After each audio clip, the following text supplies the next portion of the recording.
Hello बच्चों। जैसा कि आपको पता है कि आज हमारा है टॉपिक हमारी quick revision video series. Quick revision video series का ये है हमारा अगला टॉपिक वाटर। इसमें हम लोग वाटर टॉपिक को अच्छे से जो हम लोगों ने क्लास इसमें वाटर टॉपिक को जो हम लोगों ने क्लासेस में कवर किया है उसी का एक समरी वर्जन है।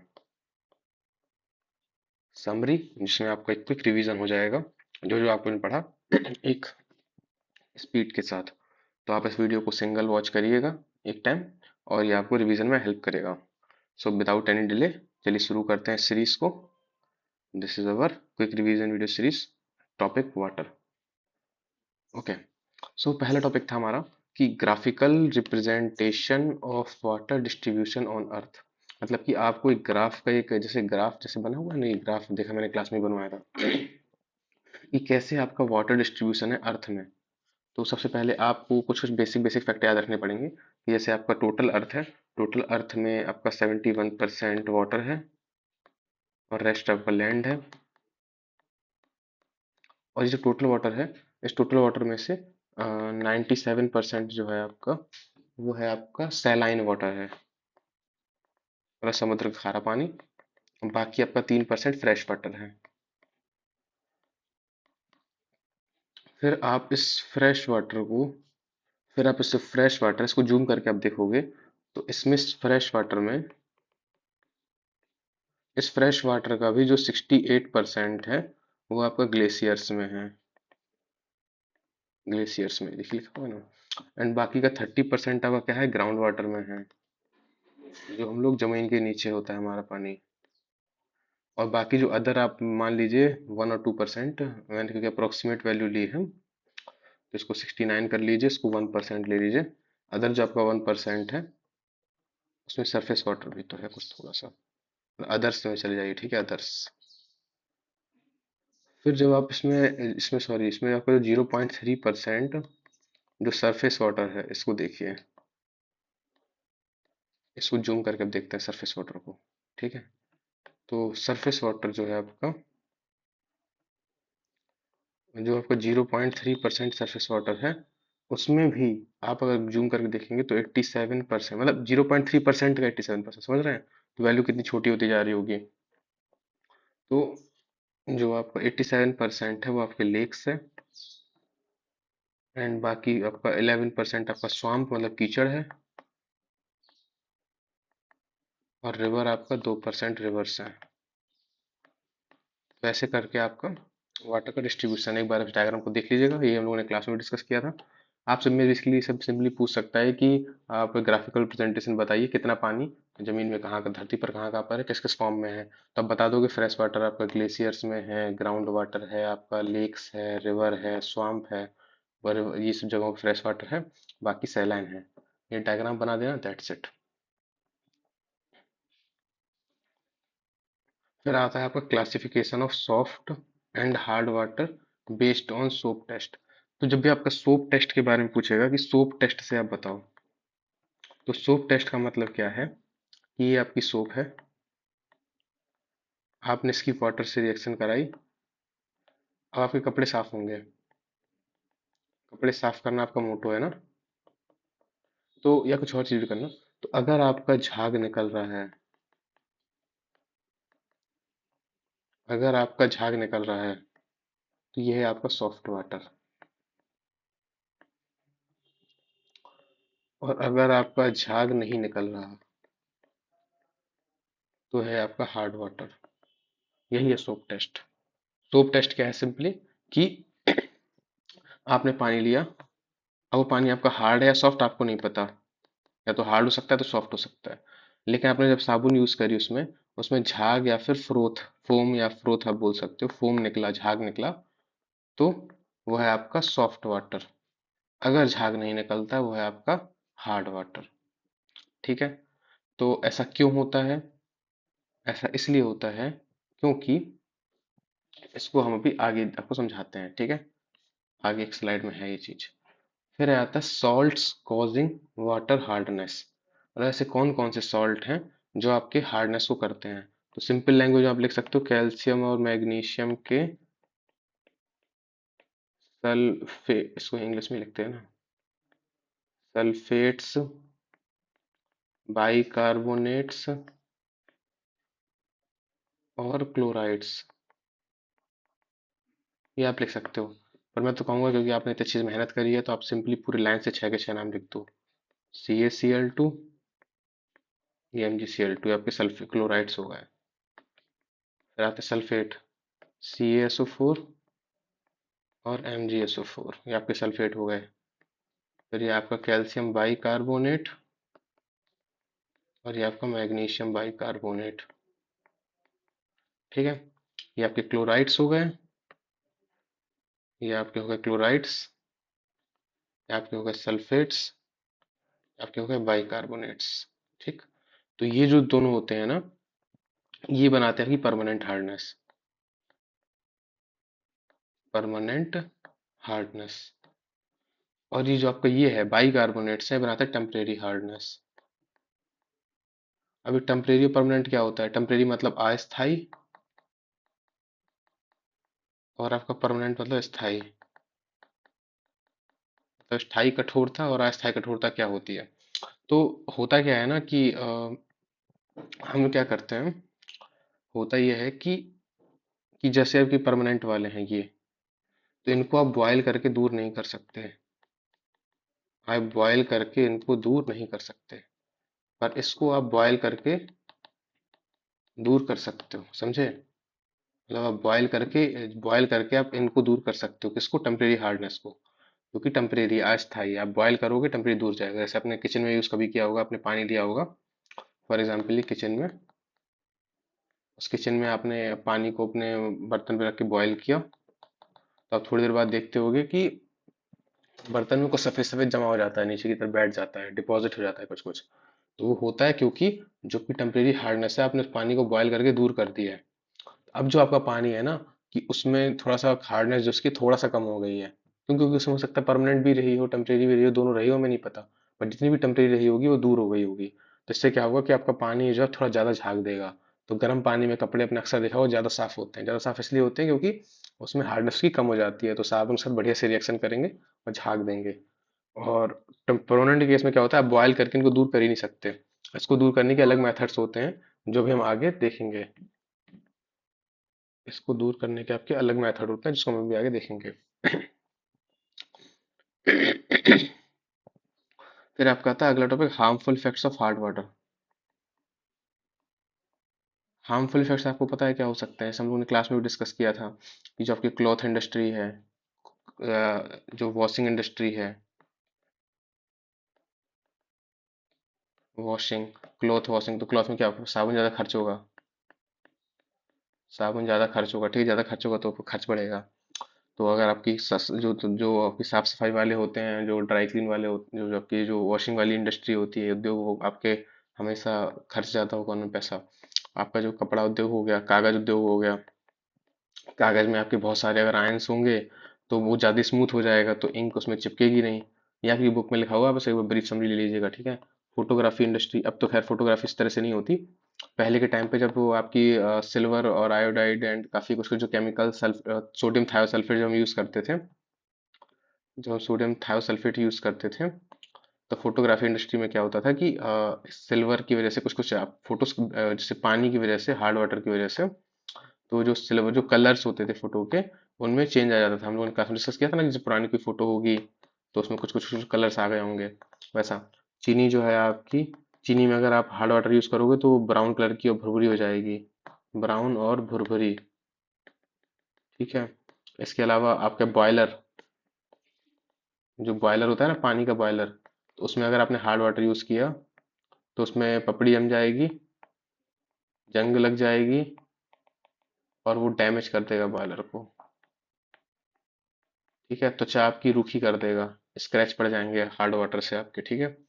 तो बहुत सारे एप्लीकेशन है इसके, दवाई वाला में मेडिसिन, तो मेडिसिन में अगर आप इसको यूज करोगे तो आप समझ ही रहे हो मेडिसिन कितनी इंपॉर्टेंट चीज होती है। अगर उसमें आपकी कुछ बहुत सारे सॉल्ट्स वगैरह जो भी हम लोग डिस्कस किए, वो इंपॉर्टेंट, वो अगर ऐड रहेंगे आपके, कैल्शियम मैग्नीशियम जरूरत से ज्यादा, तो ये साइड रिएक्शन करेंगे। और अगर ये साइड रिएक्शन करेंगे तो आपको पता है कि आपकी दवाई का आपको हार्म इफेक्ट हो सकता है। तो ये इससे कुछ हार्म इफेक्ट है हार्ड वाटर के। इसको मैं वापस से न्यूमेरिकल डिस्कस करूंगा, मैं सोची मैंने इसको स्किप कर दिया है।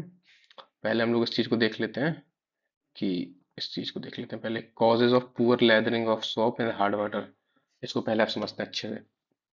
होता क्या है हार्ड वाटर रिएक्शन में, वापस मैं बैक स्लाइड में जाऊंगा। होता ये है बेसिकली कि आपका हार्ड वाटर में आपको एक इम्प्योरिटी ले लो। जैसे सोप का फॉर्मूला लिख लेते हैं पहले, एक सिंपल सा। ये मैंने ले लिया, सोडियम स्टीरेट ले लिया मैंने, ठीक है, सोप।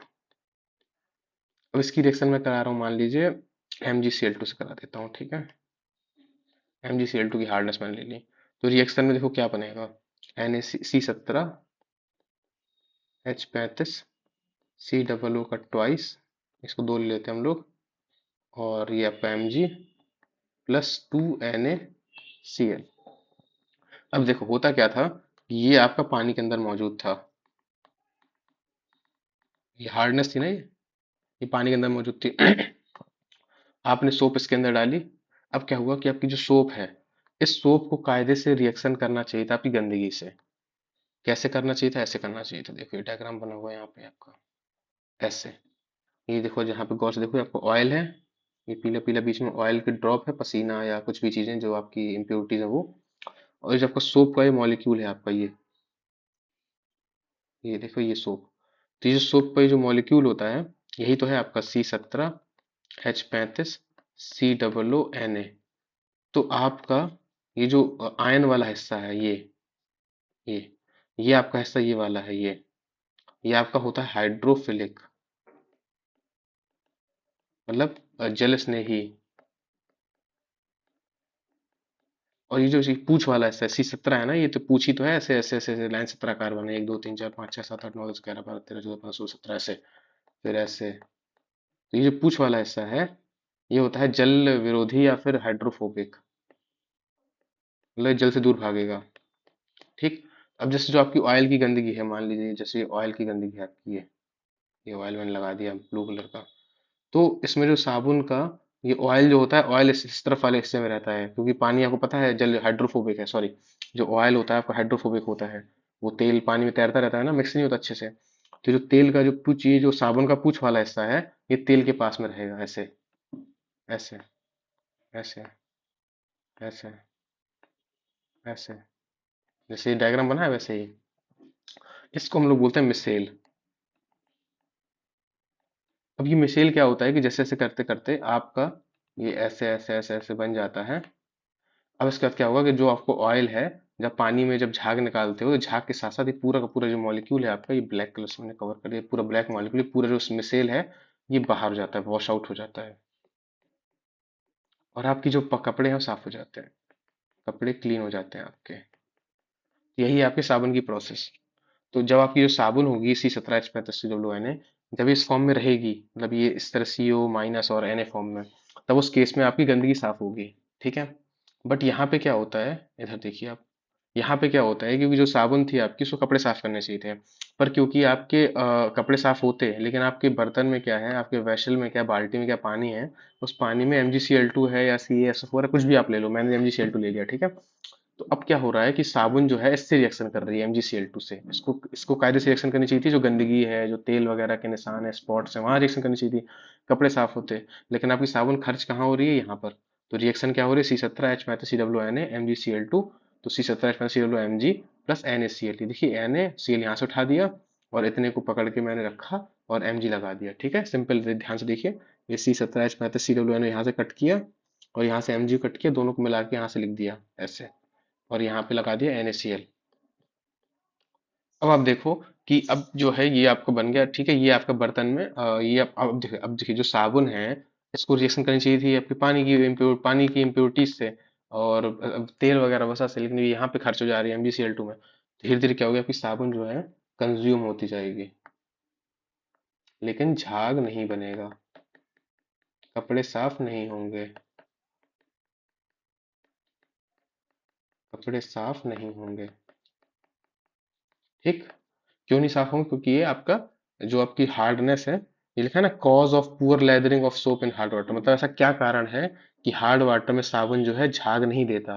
झाग इसलिए नहीं देता क्योंकि साबुन जो है आपका, ये MgCl2 से रिएक्शन कर लेता है, या आप कुछ भी ले सकते हो, आप CaCl2 ले लो या आप CaSO4 ले लो, सेम रिएक्शन आप इनके साथ भी लिख सकते हो, कोई बड़ी चीज नहीं है। ठीक है, या MgSO4 ले लो, जो आपको लेना चाहो आप ले सकते हो, सबके साथ सेम ही रिएक्शन होनी है। ठीक है, सेम रिएक्शन मतलब जो आप बना चाहो, C17H35 COO Na, मान लो मैंने CaSO4 के साथ रिएक्शन लिखी इसकी, ठीक है, तो क्या बन जाएगा, C17H35 COO का ट्वाइस कैल्शियम प्लस Na2SO4, इसको दो ले लोगे तो Na2SO4 बन जाएगा ये। तो आप रिएक्शन लिख सकते हो, बेसिकली कैल्शियम और मैग्नीशियम की ये सी रिएक्शन कर लेते हैं। ठीक है, तो इस वजह से झाग नहीं मिलता या बहुत कम झाग मिलता है, ठीक, कपड़े साफ नहीं हो पाते हैं। या आप किसी के साथ भी रिएक्शन लिख सकते हो, ठीक है, एनी हाउ।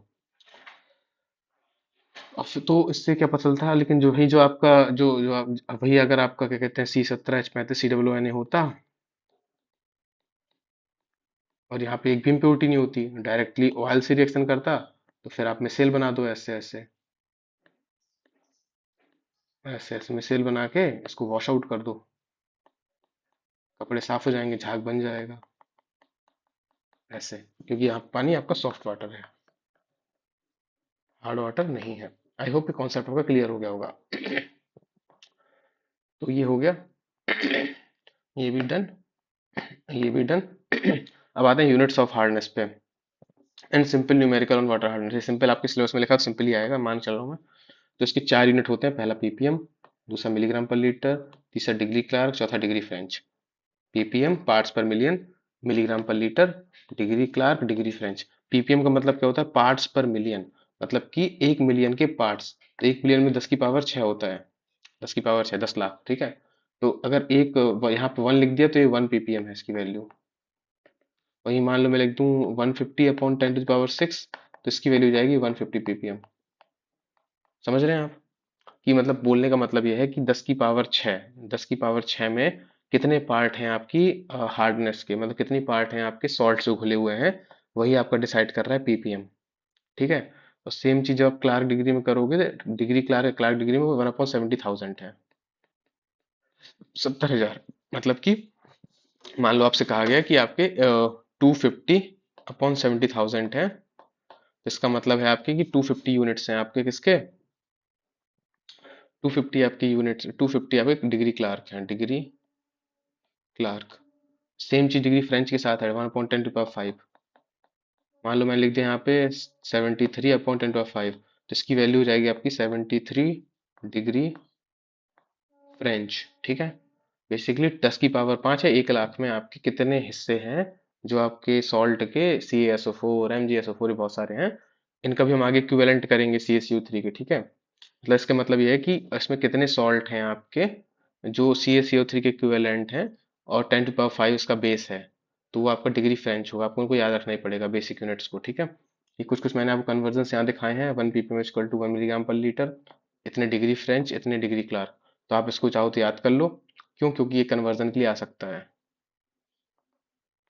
ये जो अभी कन्वर्जन के लिए आ सकता है, ये एग्जाम में आया भी था, लास्ट ईयर के एग्जाम्स में आया भी था कि शायद कोई छोटा सा क्वेश्चन था कि इतने डिग्री क्लार्क को इतने पीपीएम में बदलिए, ऐसा कुछ था, मतलब समथिंग कुछ डिग्री क्लार्क था, उसको पीपीएम में कन्वर्ट करना था।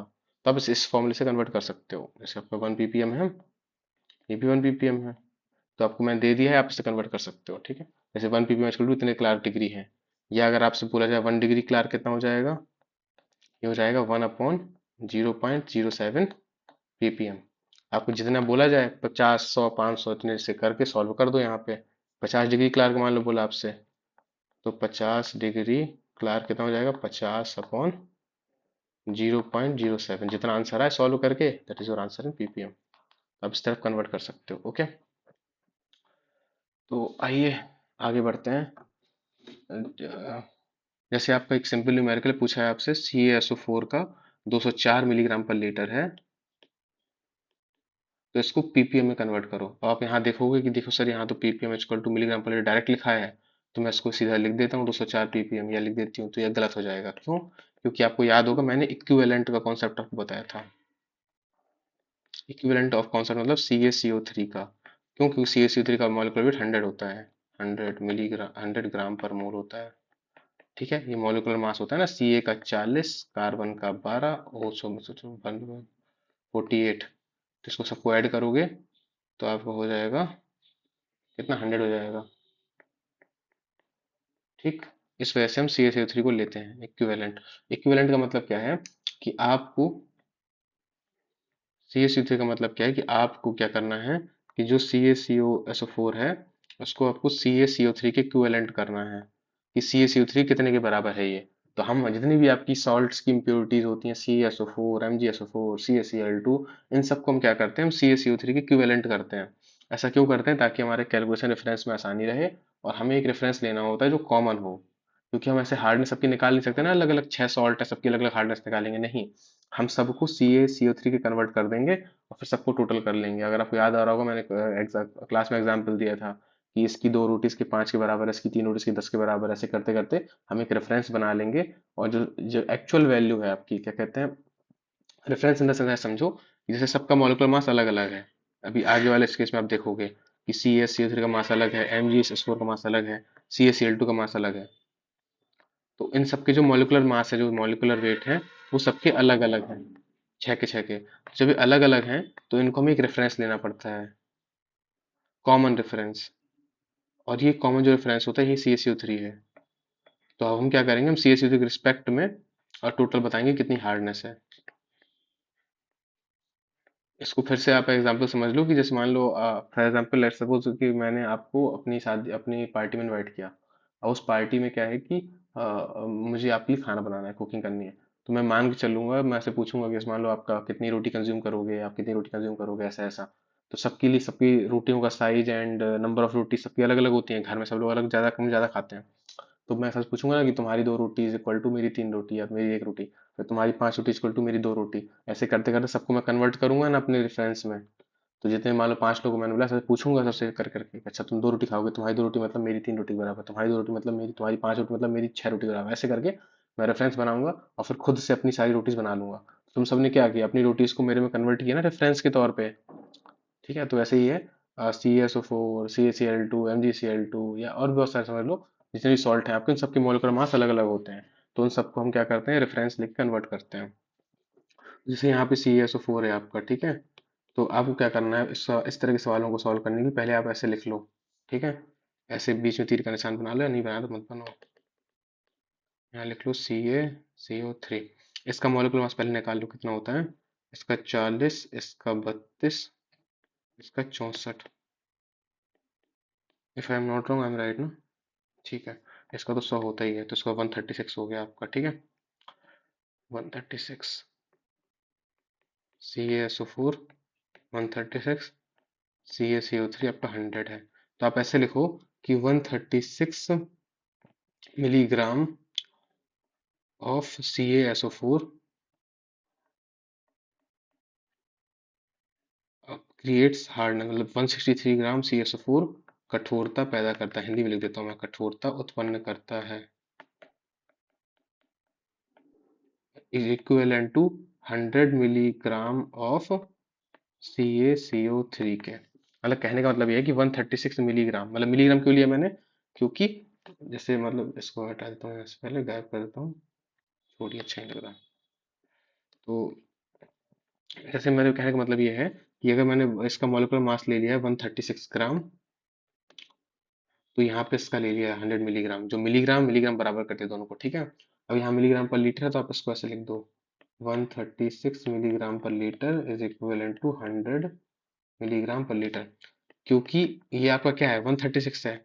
मान लो मैं आपसे कहूँ कि 1 मिलीग्राम पर लीटर फिर कितने के बराबर हो जाएगा, तो इसको आप नीचे भेज दोगे ना, 100/136 milligram per litre of CaCO3 के। अब क्वेश्चन में कितना है, 204। यहाँ लिख दो 204 milligram per litre is equal to 100/136 into 204। अब इसको आप ना सॉल्व कर लो।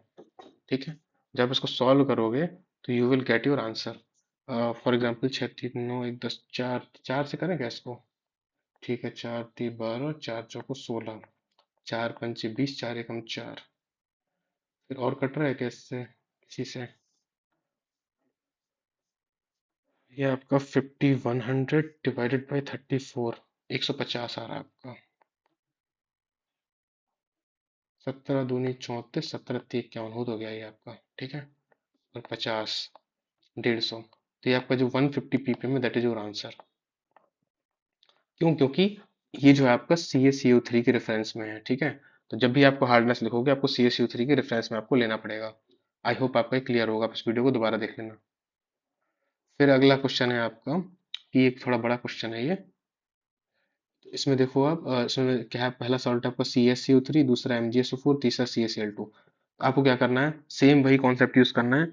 मैंने आपको सबको दे दिया है। ये कितना है आपका, इन 1 लीटर सॉल्यूशन, मतलब 1 लीटर में आपका, ये बेसिकली आपको ये ग्राम पर लीटर है, ये भी ग्राम, सॉरी ये भी ग्राम पर लीटर है, और ये भी ग्राम पर लीटर है। तो पहले आपको क्या करना है, पहले आप किसी एक को सॉल्व कर लो। जैसे अभी हम लोगों ने किसको, CaSO4 को सॉल्व किया ना, तो आप एक काम करो, आप CaCl2 को सॉल्व कर लो पहले। ठीक है, वैसे ही पैटर्न यूज करना है। तो पैटर्न क्या यूज करना है, आप लिखो CaCl2, आप यहाँ लिखो CaCO3। आप डायरेक्ट टेबल भी यूज कर सकते हो, जैसे यहाँ पे आपने लिखा 1.1, सॉरी यहाँ इसको नहीं लिखना। पहले CaCl2 का मॉलिक्यूलर मास निकालो, 40 + 71, 111 ही होगा, ठीक है। तो ये आपका हो गया 111 ग्राम, ये आपका हो गया 100 ग्राम। ये आपकी इक्विवेलेंट है, ठीक है। इसको लीटर लगा दो, यहाँ भी लीटर लगा दो। तो अगर ये 1 ग्राम पर लीटर होता, तो कितने के होता, 100/111 के, ठीक। और यहाँ पे वो कितना दिया है, 1.11 ग्राम पर लीटर दिया है। तो कितना हो जाएगा, 100/111 इंटू 1.11 ग्राम पर लीटर। इसको ऐसे कट करो, ऐसे कट कट कट कट, ठीक। तो कितना हो जाएगा ये आपको कितना हो गया, 1 ग्राम पर लीटर, हो गया ना ये, 1 ग्राम पर लीटर, ठीक, ओके।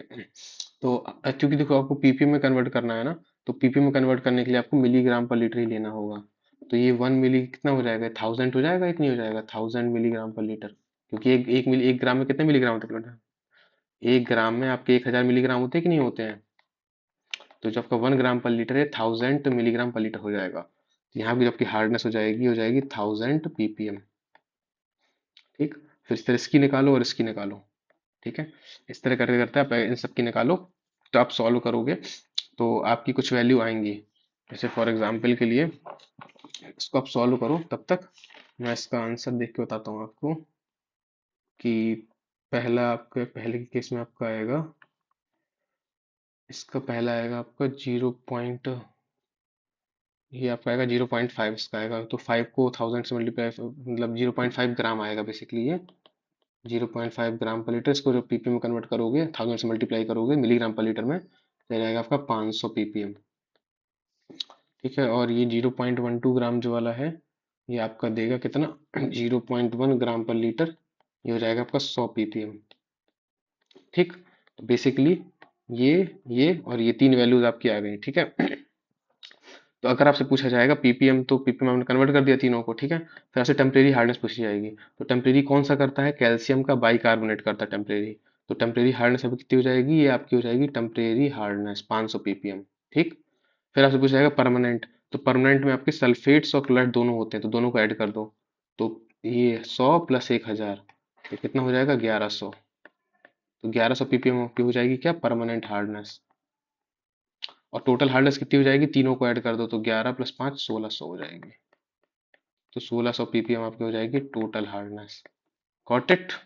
ये क्लास में हमने सवाल किया हुआ है, ठीक है। This is not so unique. ये हम लोग ऑलरेडी कर चुके हैं। फिर आता है problems caused by use of hard water in boiler. मतलब वही हमने बताया, बॉयलर जो पानी, जैसे बॉयलर का काम क्या होता है, फिर से रिवाइज कर देता हूँ। बॉयलर क्या होते हैं कि आपके एक खूब बड़े बड़े वाटर टैंक होते हैं। इनमें आप हीट कर करके पानी को बॉयल करते हो, और जो स्टीम बनती है आपकी, उस स्टीम से आप या तो इलेक्ट्रिसिटी पैदा करते हो, या बहुत सारी जगह प्योरीफाई करते हो। प्योरीफाई मतलब बहुत सारी इंडस्ट्री में भाप का प्रयोग होता है, ठीक है, मेडिसिन, कपड़ा, चीनी, हर जगह। तो ये बॉयलर जो होते हैं स्टीम पैदा करते हैं, इससे आप बिजली पैदा कर सकते हो, बहुत सारी चीजें कर सकते हो, ठीक है। तो जब आप इसमें बॉयलर में जब आप पानी यूज कर रहे हो, अगर ये हार्ड वाटर है, तो ये कई तरह की दिक्कतें पैदा करता है, वही हमें पढ़ना है। तो प्रॉब्लम्स कौन कौन सी हैं, तो उसमें स्केल आगे दिक्कत आती है, स्लज की दिक्कत आती है, फोमिंग, प्राइमिंग, कोरोजन, ये बहुत सारी दिक्कतें आती है, ठीक है। 5 दिक्कतें हैं इनको। सबसे आसान तो कोरोजन है, पता है आपको कोरोजन। कोरोजन क्या होता है, जंग लगना। क्योंकि अभी लोहे का है, तो इसमें Fe2O3, सॉरी, तो ये आपका कोरोजन क्या होता है, जंग लगना। तो क्योंकि लोहे का है, तो लोहे में आपके बॉयलर के अंदर नमी है, एयर है, ये सब है, तो जंग तो लगेगी ही लगेगी। तो आपका Fe2O3.XH2O, हमने जंग का सूत्र पढ़ा था, तो यहाँ भी सेम चीज होगी, जंग लग जाएगी आपकी, Fe2O3 बन जाएगा, ठीक है। क्योंकि नमी है, वायु है, सब अंदर है, जंग के बॉयलर को जंग लग जाएगी, ठीक है। अब आते हैं इस पे थोड़ा सा, होता क्या है बेसिकली, कि जैसे जो आपके सॉल्ट घोले हैं ना, आपके सॉल्ट, आपके MgCl2, CaCl2, AlCl3, MgSO4, CSO4, ये बहुत सारे सॉल्ट आपके घोले हैं इस पानी में, और जो पानी आपको पानी को हार्ड वाटर बना रहे हैं, ठीक है। तो होता क्या है कि इस मान लो आपने कोई भी एक ले लिया MgCl2, तो ये क्या करेगा, आपका वाटर के साथ रिएक्शन करके MgOHCl बनाएगा और HCl बना देगा, एसिड, ठीक है। और ये HCl क्या करेगा, आयरन की जो लेयर है, जैसे आपका बॉयलर है, तो ये बॉयलर की आउटर लेयर है कि नहीं है, ये आपकी आउटर लेयर है, ये आउटर लेयर है, ये आपकी आउटर लेयर है। इस आउटर लेयर में क्या होगा कि जंग लग ये आपकी रिएक्शन कर जाएगा HCl से। जब ये आपका HCl से रिएक्शन कर रहा होगा, ये आपका जो HCl से रिएक्शन कर रहा होगा, तो क्या बना देगा, FeCl2 और H2। तो धीरे धीरे क्या हो रहा है, आपकी जो ये लेयर है बाहर की आयरन की, ये डैमेज हो रही है कि नहीं हो रही, पहले प्योर आयरन थी, अभी FeCl2 बन गई, मतलब Fe2+। तो धीरे धीरे इसमें क्या होगी, जंग लगेगी लगेगी, धीरे धीरे इसमें क्या होगी, जंग लगेगी, इसी को हम लोग कोरोजन कहते हैं, ठीक है। अब आते हैं आपके इंपॉर्टेंट पे, इस पे वन लाइनर क्वेश्चन जरूर आता है, स्केल स्लज क्या है, फोमिंग प्राइमिंग क्या है, इस पे क्वेश्चंस आ जाते हैं, ठीक है। इसको अच्छे से देखते हैं। देखिए ये डायग्राम देख रहे हैं आप, ये डायग्राम स्केल और स्लज, तो इसी को हम लोग बोलते हैं स्केल स्लज। मतलब कि जो आपके बॉयलर लोहे का पाइप था, बेसिकली आपको समझ में ना आ रहा हो तो ये लोहे का पाइप था, और इसमें जो गंदगी देख रहे हैं आप, ये गंदगी गंदगी कुछ नहीं, पपड़ी जम गई है, ये जो साइड साइड में ये पपड़ी जम गई है, ये जूम करके देखिए पपड़ी। तो ये पपड़ी जो है लोहे को, बॉयलर में अगर ये पपड़ी जम जाती है तो क्या होता है, ये पपड़ी होती है, इसी को स्केल व स्लज कहते हैं। अभी जो पपड़ी अगर जम जाएगी तो होगा क्या, आगे देखते हैं इसको। स्केल स्लज के बाद थोड़ा अच्छे से पढ़ लेते हैं। तो स्केल और स्लज, तो स्केल जो होता है इसको हम लोग शल्क बोलते हैं, क्या बोलते हैं, शल्क, ठीक है। और जो सल्क आपका होता है, ये आपका होता है हार्ड, मतलब जो आपकी पपड़ी बनेगी ये हार्ड होगी और स्टिकी होगी, स्टिकी मतलब चिपचिपी, चिपचिपी, ठीक है, चिपचिपी, जैसे उंगली आप लगाएंगे तो चिपचिपाएगी, ठीक है। तो ये तो हार्ड होगी और स्टिकी होगी, ऐसा क्यों होता है, क्योंकि अगर आपके पानी में CaCO3, CaSO4, CaSiO3, MgSiO3, आप दो तीन कोई भी याद कर लो, अगर ये आपके डिपॉजिट हो गए हैं, डिपॉजिट होने का मतलब क्या है, देखिए आपका बॉयलर है, इस बॉयलर में पानी है, इस पानी में सारे सॉल्ट घुले हुए हैं आपके, छोटे छोटे छोटे छोटे, ब्लैक कलर से बनाता हूँ ये सॉल्ट।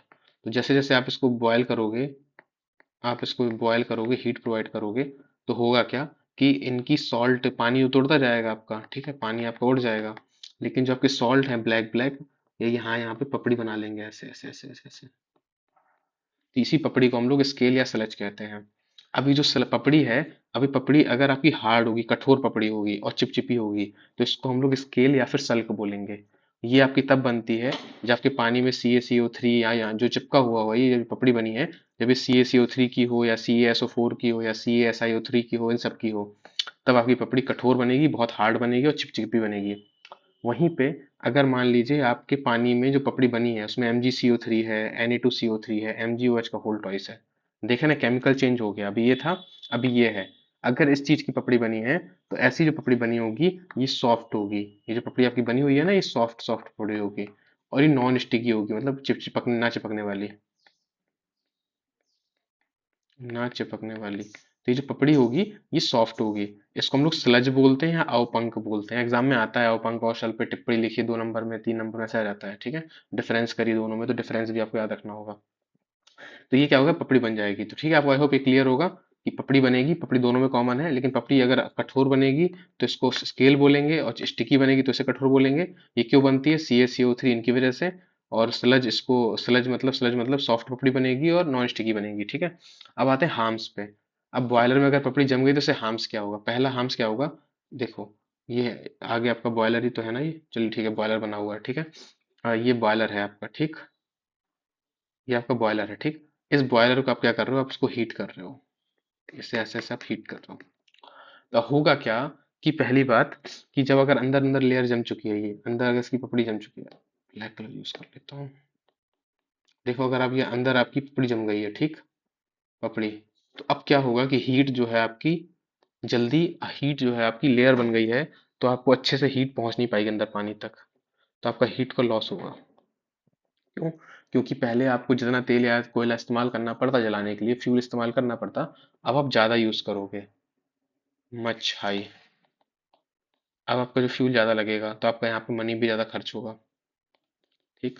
दूसरा, कि जैसे जैसे आपकी पपड़ी बनती जाती है, तो वो आपके जो आपका बॉयलर उसकी उसकी जो परत है, मेटल है, उसको डैमेज कर देती है, उसमें जंग लग जाती है, उसको कोरोड कर देती है, खत्म कर देती है। धीरे धीरे हमने देखा था ना कि जो Fe की लेयर है वो HCl से रिएक्शन करके FeCl2 बनाती जा रही है।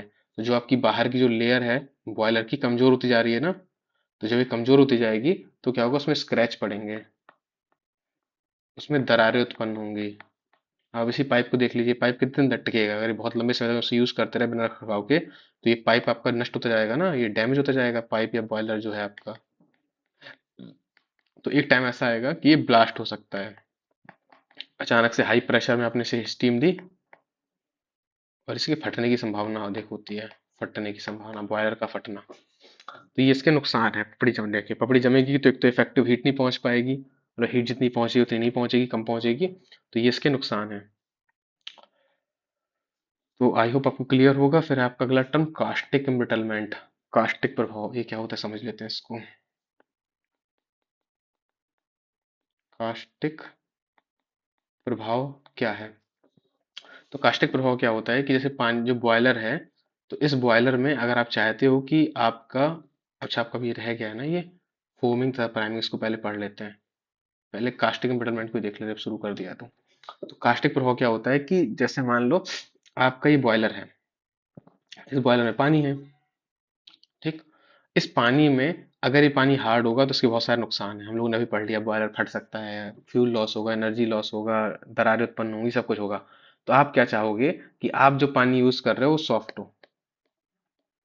ठीक। अब सॉफ्ट वाटर हर जगह तो मिलेगा नहीं आसानी से, तो तरीका क्या है कि आप हार्ड वाटर को सॉफ्ट वाटर में कन्वर्ट करो। तो हम कन्वर्ट कैसे करते हैं? हम Na2CO3 की मदद से करते हैं। कैसे करते हैं?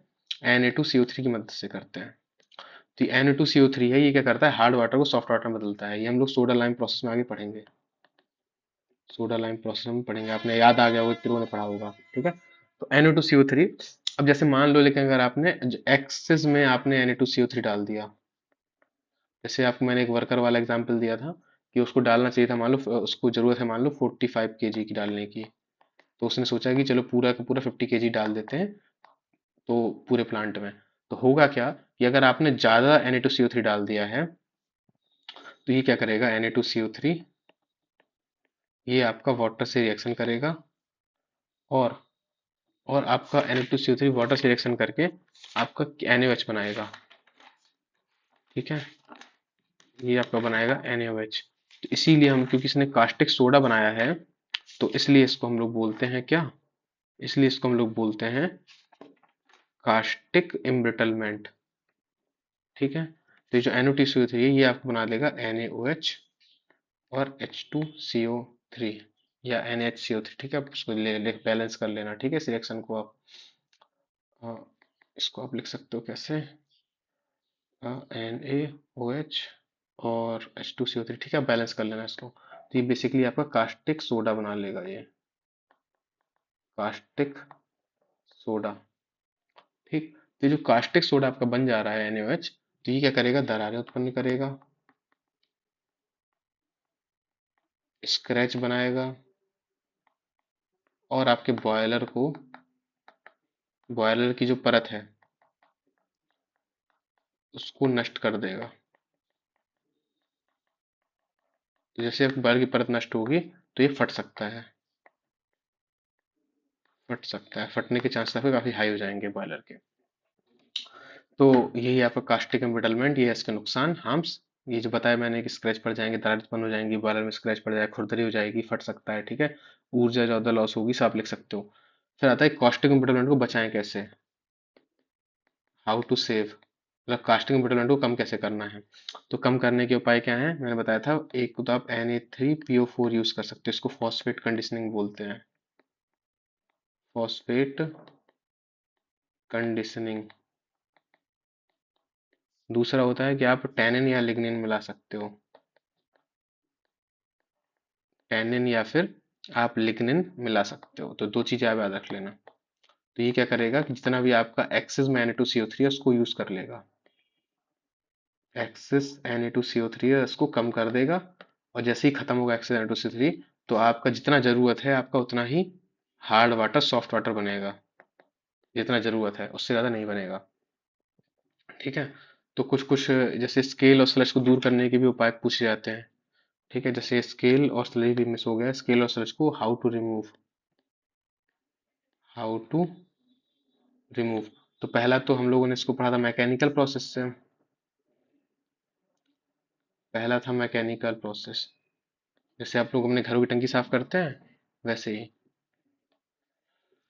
तो मैकेनिकल प्रोसेस क्या है आपका कि आपने एक रॉड ली, उस रॉड में आपने ऊपर एक कपड़ा लगाया, उसके ऊपर आपने HCl से भिगो दिया इसको, HCl से।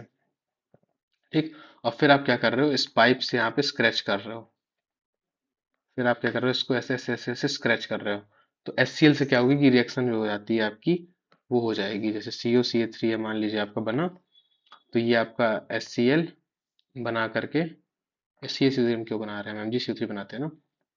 जैसे आपका MgCO3 मान लीजिए आपका बना, तो इसमें आपने HCl से रिएक्शन कराई, अब वो क्या बन जाएगा, MgCl2 plus H2O plus CO2। तो जो आपने HCl जो लगाया अपनी तरफ से इसे पाइप से स्क्रैच करने में, तो जो MgCO3 की पपड़ी बनी हुई थी, ये MgCO3 की पपड़ी बनी हुई थी, ये आपकी MgCl2 बन जाएगी, पानी में घुल जाएगी।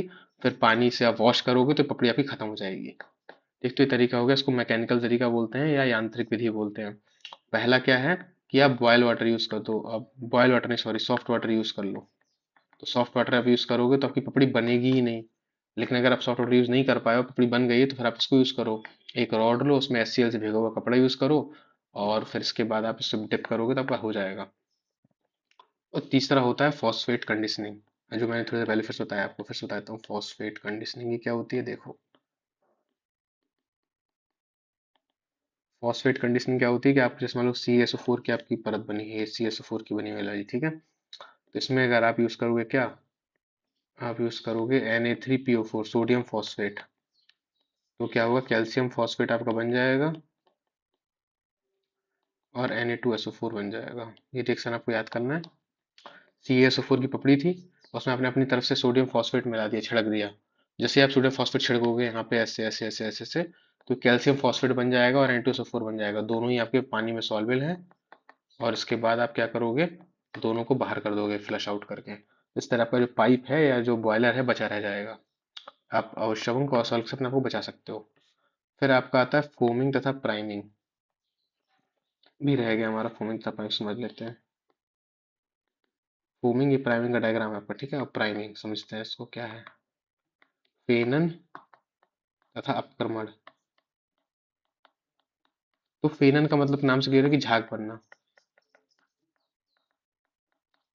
जैसे कि आपका क्या कहते हैं, आपके जो पानी है, इस पानी में आपके ढेर सारे ऑयल्स हैं, फैटी एसिड्स हैं, कि जहाँ कहीं से पानी आ रहा है वो सब एसिड्स हैं। तो क्या होगा कि जब हम बहुत सारे पानी को एक साथ यूज करते हैं बॉयलर में, तो उसमें झाग बनने लगता है, झाग बनने लगता है। तो अगर ये झाग ज्यादा बन जाएगा तो होगा क्या, आप खुद सोचो।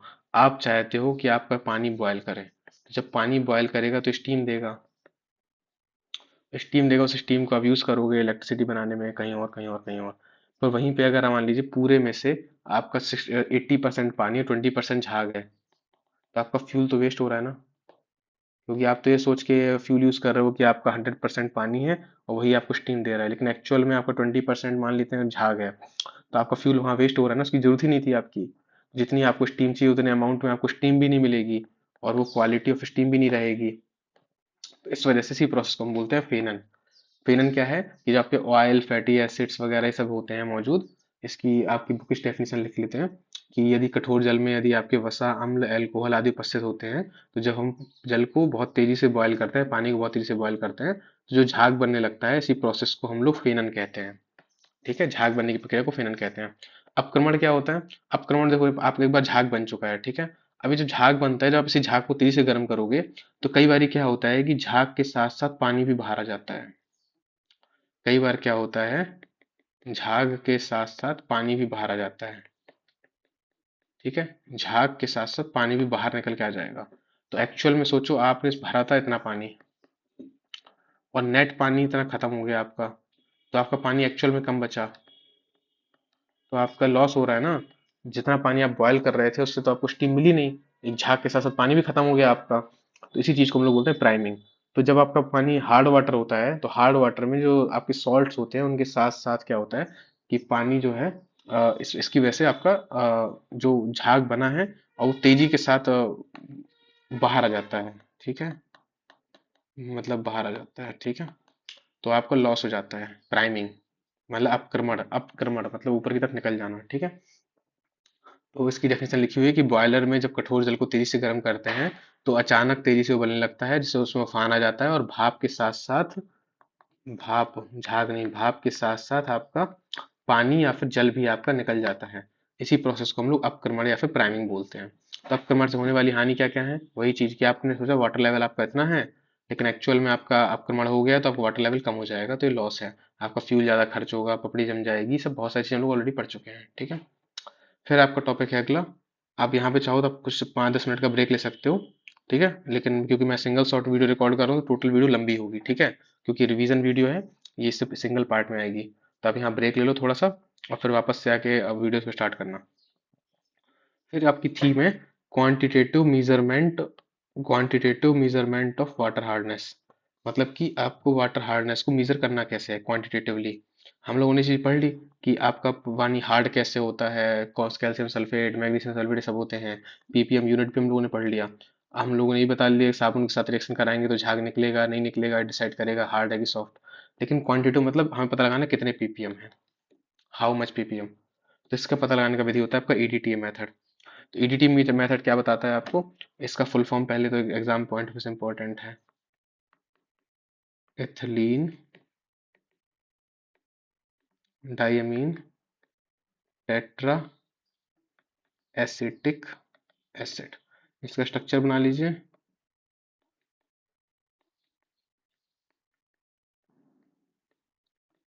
मैंने यहाँ पे क्लास में क्या किया था, यहाँ पे Na लिखवाया था। आप या तो आप यहाँ Na भी लिख सकते हो या पे यहाँ पे आप सिंपली H लिख दो, दोनों चलेगा। ठीक है,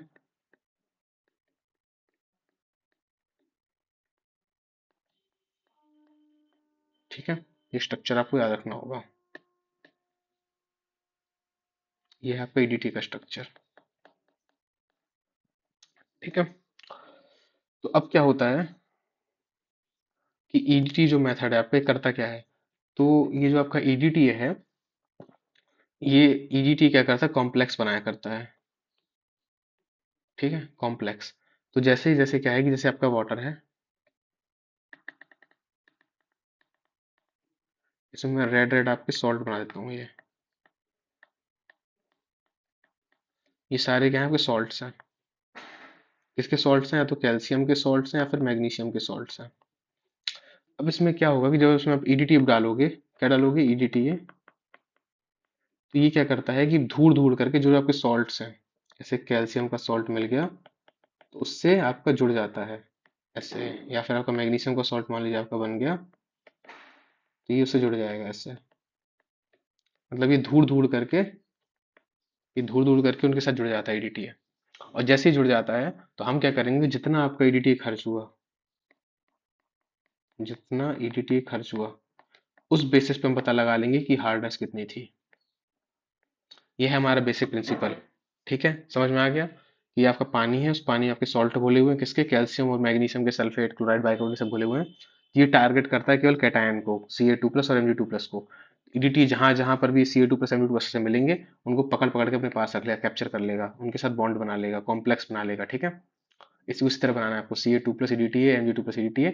देन फिर क्या होगा, जितना आपका ईडीटी खर्च हुआ होगा, क्योंकि आपको पता है आपने कितना डाला है, उस बेसिस पर हम बता देंगे कि हार्डनेस कितनी है। क्योंकि जितना ईडीटी खर्च हुआ होगा उतना ही कैल्शियम और मैग्नीशियम होगा आपके पास, तो उस बेसिस पर हम बता देंगे कितना हार्डनेस है। ठीक है, ये इसका बेसिक प्रिंसिपल। और केमिकली क्या होता है, केमिकली क्या होता है कि पहले हम क्या करते हैं, वाटर का सैंपल लेते हैं, उसमें हम पहले डालते हैं ईबीटी। ईबीटी क्या है, एक तरह का इंडिकेटर है ये। ठीक, ये आपने Ca2+ लिया, उसमें ईबीटी डाला, पीएच आपने 10 रखा, तो ये आपका जो कॉम्प्लेक्स बनेगा रेड कलर का बनेगा। किस कलर का बनेगा, रेड कलर का। ठीक है, रेड। अब इसके बाद क्या करो, क्योंकि आपका जो Ca2+ है और EBT बन चुका है, अब आप इसमें मिलाओगे EDTA। क्यों आप मिलाओगे? क्योंकि देखो, जो आपका एक्चुअल में जो EDTA कलर था, ये जो CA EDTA कलर है, या कलरलेस है, तो आप डायरेक्टली ईडीटी नहीं मिला सकते। क्यों? क्योंकि आपको पता ही नहीं चलेगा आपने ईडीटी मिलाया, कुछ कलर चेंज दिखेगा ही नहीं आपको। ट्रांसपेरेंट पानी था, ट्रांसपेरेंट अब भी रहेगा। ईडीटी मिला लोगे, पता नहीं चलेगा कब रिएक्शन हुई कब नहीं हुई। तो आपको पता लगना चाहिए ना कि रिएक्शन कब खत्म हो रही है। तो इसलिए पहले हम ईबीटी मिलाते हैं। तो जहां जहां पर भी Ca2+ या फिर Mg2+, कोई भी आप ले लो, मैं सिंपली एक एग्जाम्पल लिया हूँ। तो ये जितना जहां जहां पर भी होगा, तो आपका ईबीटी कैप्चर कर लेगा इसको। फिर आप क्या करो, रेड कलर का कॉम्प्लेक्स बना लेगा।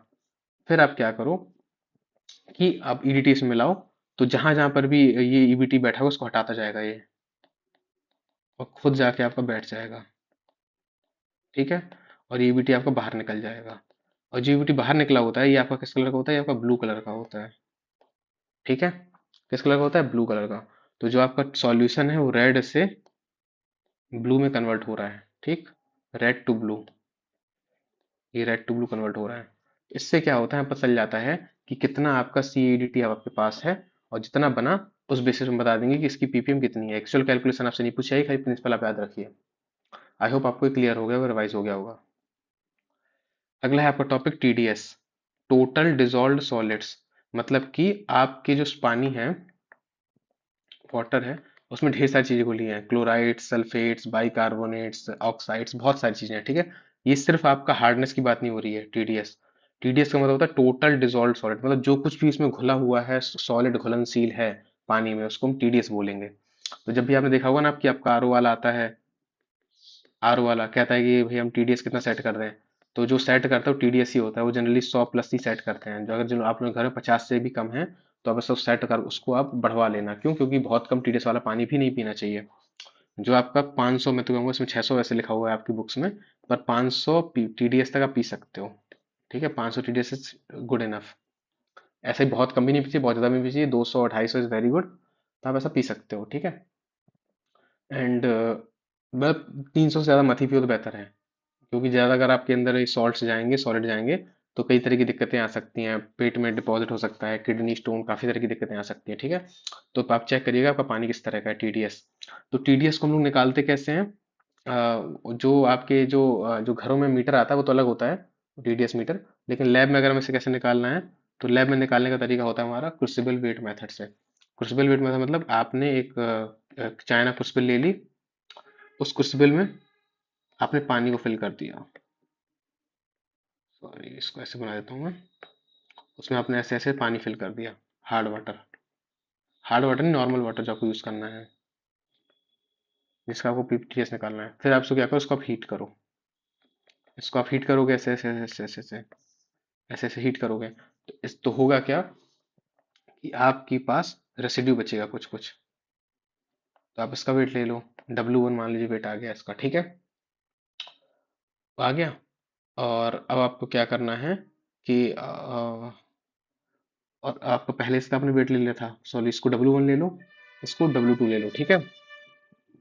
तो आप क्या करोगे, W1 और में से W2 घटा दोगे, तो आपका क्या बचेगा? पानी आपको मिल जाएगा कि नहीं मिलेगा? पानी कितना था कि नहीं था? W2 जो है आपका, सॉरी, फिर आप इसमें से क्या करो, उसको माइनस कर दो। क्या कहते हैं, TDS मतलब टोटल डिजॉल्व सॉलिड्स। तो आपको TDS में क्या करना है, आपको जितना सॉल्ट लेना है आप उतना ले लो। आपको बेसिकली इस ब्लैक ब्लैक वाले का वेट निकालना है। तो एक काम करो, अब एक, सॉरी, अब एक खाली कटोरी का वेट ले लो, ब्लैंक का। ठीक है। तो अब कितना हो जाएगा, W3 हो जाएगा। तो आप क्या करो कि देखो, आपने पहले से पानी फिल किया और उसको बॉयल कर दिया। तो जितना भी आपका रेसिड्यू था, ब्लैक ब्लैक नीचे बैठ गया। ठीक, ये वाइट वाइट ही होगा, ब्लैक नहीं होगा एक्चुअल में। फिर इसको यहाँ पे आपने इसको खाली करके ब्लैंक जो क्रिस्टल कटोरी उसका वेट ले लिया। दोनों को माइनस कर दो, W2 माइनस W3। तो आपका कुछ कुछ आ जाएगा ना ग्राम में। जितना भी ग्राम आ जाए, उसको डिवाइड कर दो टोटल पानी से। टोटल पानी मतलब कैसे, कि जैसे मान लो आपका ये आता है, मान लो 0.15 ग्राम, और आपने कितना पानी लिया था, आपने 100, ये आ गया 0.1, आपने 2 लीटर पानी लिया था। तो आपकी वैल्यू कितनी हो जाएगी, 0.15/2 ग्राम पर लीटर।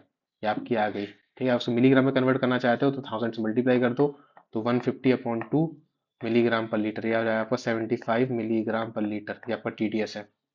तो आपका 600 तक ठीक है, मतलब गुड है। 300 is best, 300 is nice number. 300 milligram per litre आप इसे पी सकते हो, ठीक है। तो इस तरह करके हम टीडीएस को भी निकाल सकते हैं। टीडीएस को क्या करना है बेसिकली, पानी को बॉयल करना है, जो जो प्रेसिपिटेट बचेगा उसी को आपको वेट कर लेना, कितने ग्राम है कितने मिलीग्राम है।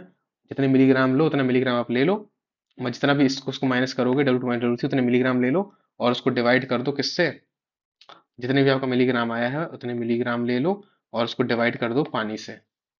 टिक टिक, बस। तो जितनी वैल्यू आ जाएगी वो आपकी टीडीएस हो जाएगी, ठीक है। फिर आपका अगला एल्कलिनिटी एस्टिमेशन, मतलब क्षारीयता निर्धारण।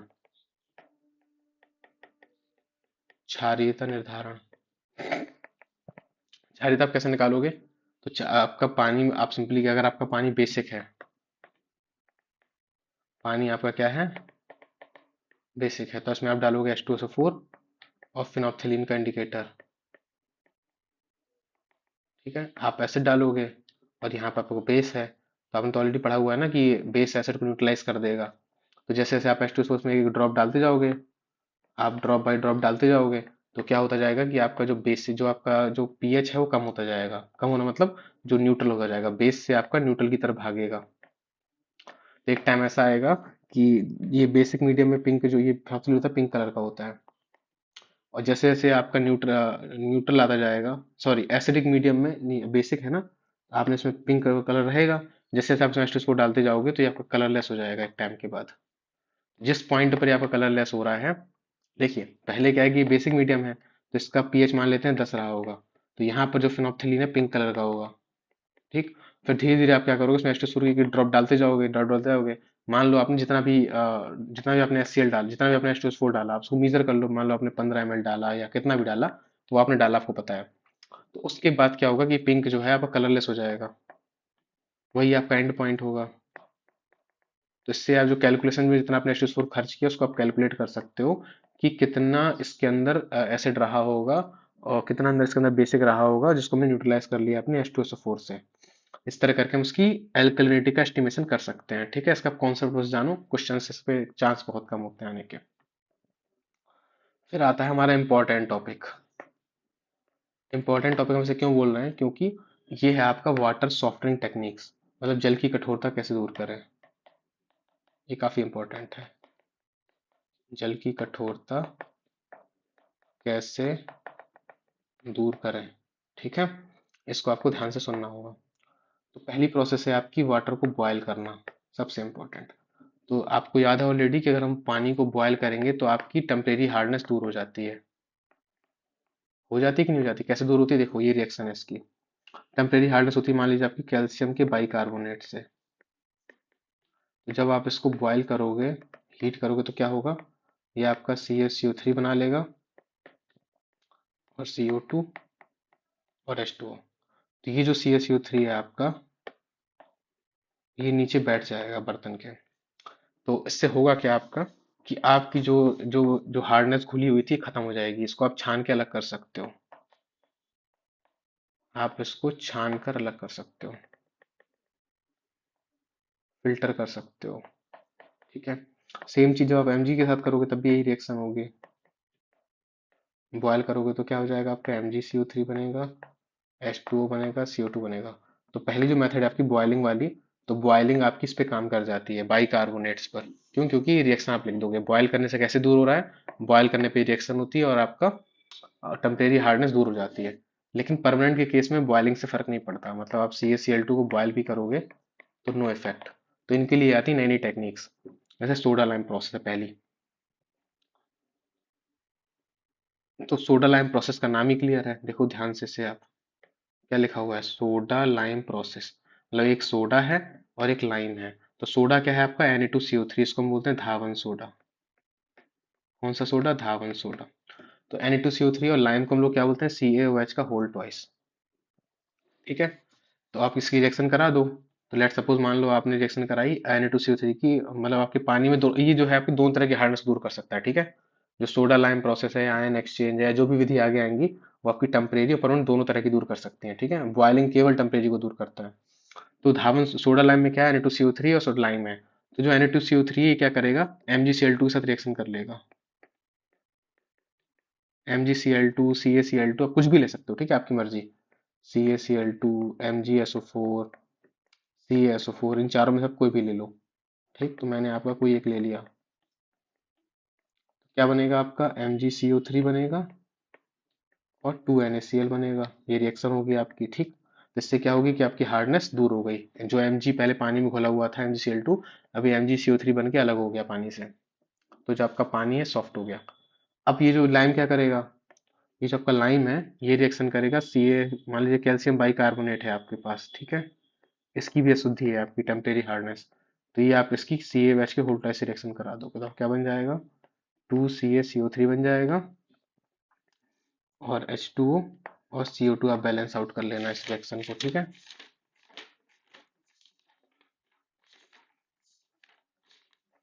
ठीक है, ओके। तो ये क्या करेगा आपका, ये H2O2 तो नहीं होगा खैर इसमें, बस यही H2O तक ही रोक दो इसको। तो ये जो आपका CaCO3 ये नीचे आपका प्रेसिपिटेट बन जाएगा। जैसे ये आपका प्रेसिपिटेट बना नीचे, तो इसको आप छान करके अलग कर सकते हो। इस तरह करके आप ये दो रिएक्शन भी लिख दोगे, काम हो जाएगा आपका। तो सोडा लैम ने बेसिकली क्या किया कि धावन सोडा, Na2CO3 और CH का मिक्सर था। तो CaSCO3 क्या करेगा, जहां जहां पे आपका बाइकार्बोनेट है उससे रिएक्शन करेगा ये, मतलब CaSCO3 या फिर MgSCO3 से रिएक्शन करेगा। और आपका जो Na2CO3 है ये आपके चारों से कर लेगा, MgCl2, CaCl2, MgSO4, CSO4। तो ये आपके प्रेसिपिटेट हो जाएंगे। अब बाकी की चार रिएक्शन अपनी कॉपी पे लिखना और रिवाइज करना, ये ऑलरेडी रिवीजन क्लास चल रही है। फिर आपकी अगली प्रोसेस है, फिर आपकी अगली प्रोसेस है, इसमें कुछ रह गया क्या, हाँ ठीक है हो गया। फिर आपकी अगली प्रोसेस है जियोलाइट प्रोसेस, या इसको परम्यूटेड प्रोसेस बोलते हैं। तो इसमें क्या होता है, जियोलाइट मैंने आपको ऑलरेडी बताया एक तरह की सैंड है, रेत है सिलिका की। इसका फॉर्मूला क्या है, Na2Al2Si2O8। इसका फॉर्मूला क्या है, Na2Al2Si2O8 डॉट XH2O। इसको हम सिंपली Na2Z लिख देते हैं। Na2Z क्यों लिख देते हैं, क्योंकि जितना आपका ये हिस्सा है ना इसको मैंने अलग कर दिया, और सिंपली रिएक्शन में भाग क्या लेता है आपका, ये इतना हिस्सा लेता है भाग। तो सिंपली मैंने इसको Na2Z ले लिया।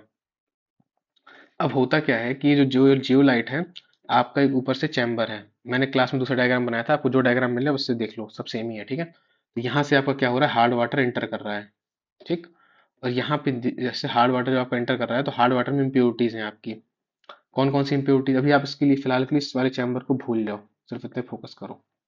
ये CaCl2 MgSO4 आपके पानी में हो सकता है, हार्ड वाटर में, आपको पता है, ठीक है। और ये आपका जो सेक्शन है, ये आपका जियोलाइट सेक्शन है। जियोलाइट बेड लिखा है ना, जियोलाइट मतलब जियोलाइट की सैंड आपने फिल कर दी।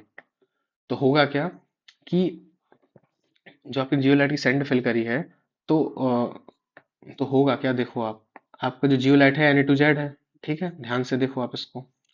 तो ये आपकी पानी में हार्डनेस किस चीज की है, ये Na2Z लिखा, मान लेते हैं CaCl2 की हार्डनेस है। तो क्या रिएक्शन होगी देखो जरा आप, ये आपका CaZ बन जाएगा और 2NaCl बन जाएगा, ठीक है, देख रहे हो आप ये रिएक्शन हुई। या मान लेते हैं MgSO4 होता, कुछ भी आप हार्डनेस ले लो, MgSO4, CaCl2, तो क्या बन जाएगा आपका, MgZ बन जाएगा और Na2SO4 बन जाएगा। ये दो रिएक्शन मैंने आपके सामने लिखी हैं, ठीक।